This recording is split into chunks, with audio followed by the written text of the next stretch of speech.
Pernah nggak sih kita bayangkan bagaimana suatu negara berdiri tanpa adanya pers atau tanpa adanya kegiatan jurnalistik?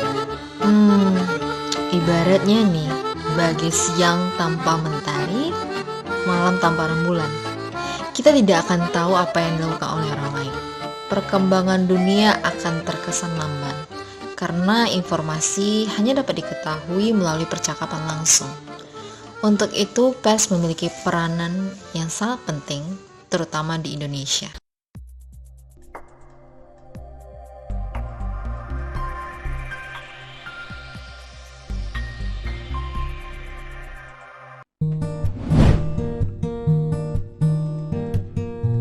Dalam Undang-Undang Nomor 40 Tahun 1999 dinyatakan yang dimaksud dengan pers ialah lembaga sosial dan wahana komunikasi massa yang melaksanakan kegiatan jurnalistik meliputi mencari, memperoleh, memiliki, menyimpan, mengolah dan menyampaikan informasi baik dalam bentuk tulisan, suara, gambar, suara dan gambar, serta data dan grafik maupun dalam bentuk lainnya dengan menggunakan media cetak, media elektronik, dan segala jenis saluran yang tersedia.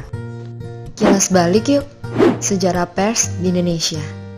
Masa kemerdekaan mulai berkembang jauh hari sebelum negara Indonesia diproklamasikan.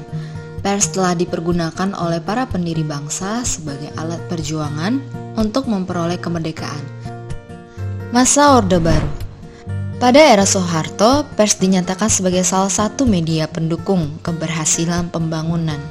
Bentuk dan isi pers Indonesia perlu mencerminkan bentuk dan isi pembangunan, hingga timbullah istilah pers pembangunan.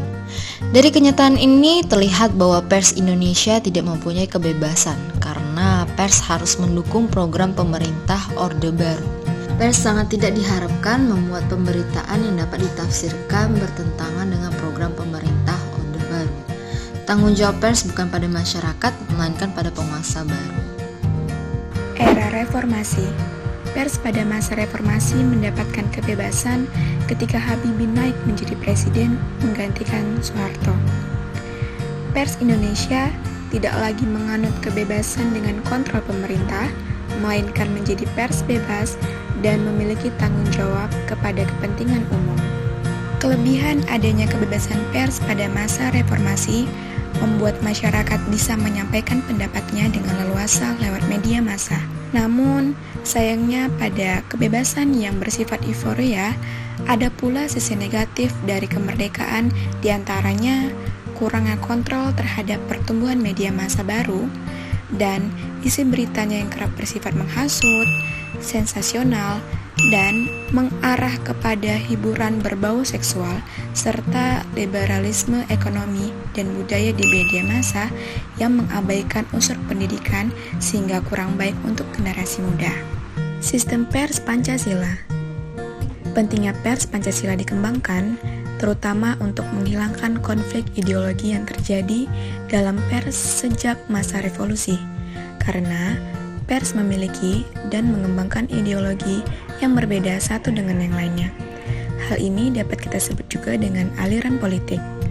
Hal ini dapat terjadi karena hampir semua surat kabar pada waktu itu dimiliki oleh semua partai politik atau biasa disebut berafiliasi kepada partai politik tertentu yang memiliki kepentingan ideologi yang mereka inginkan. Peranan pers. 1. Pers sebagai lembaga sosial. Dalam sistem pers Indonesia dirumuskan bahwa pers adalah lembaga kemasyarakatan atau lembaga sosial yang memiliki sifat-sifat kelembagaan karena menyelenggarakan dan melayani informasi dengan cepat dan teratur secara melembaga.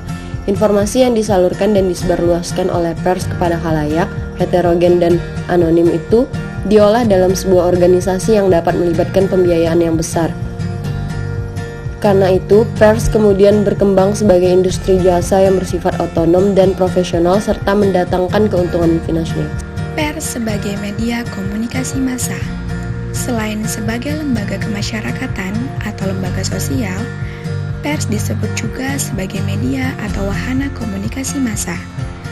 Dalam massa itu terdapat publik, maka pers juga disebut sebagai media publik.